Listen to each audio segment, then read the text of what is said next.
I'm House Republican Leader John Boehner.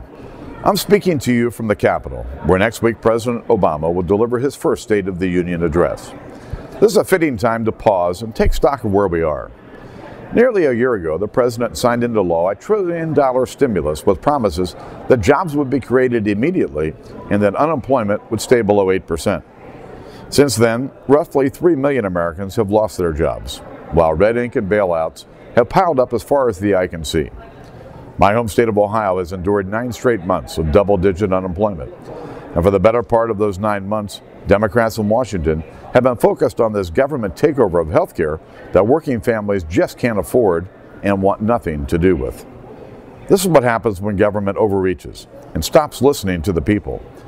Washington Democrats believe government knows best how to spend your hard-earned money. And Democrats believe we're just one new tax, one more czar, and one giant bureaucracy away from solving all of your problems.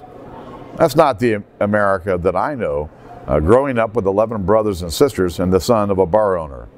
And as I travel the country, I meet a lot of people who feel the same way.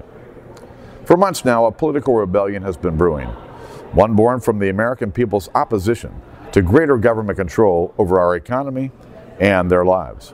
That rebellion propelled Republican Scott Brown to victory in this week's Massachusetts special election.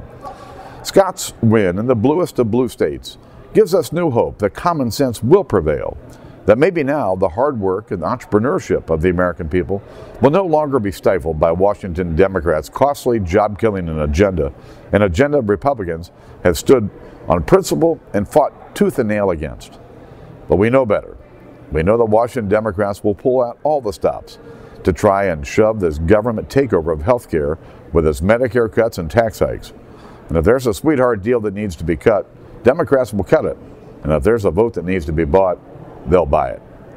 Haven't we had enough of government propped up on payoffs and pork barrel spending?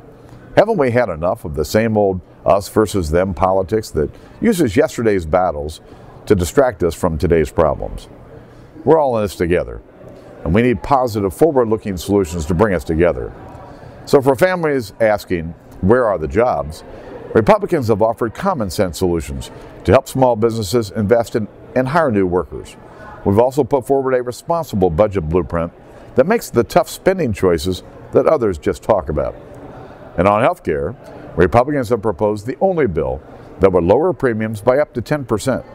And we do this by implementing some smart common sense reforms, whether it's letting families and businesses buy health insurance across state lines or ending the junk lawsuits that contribute to higher health care costs.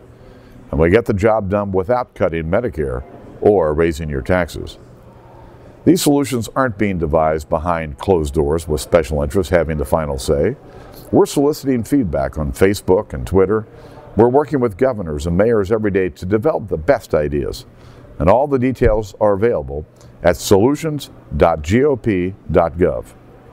President Obama and Democrat leaders in Washington now have a choice.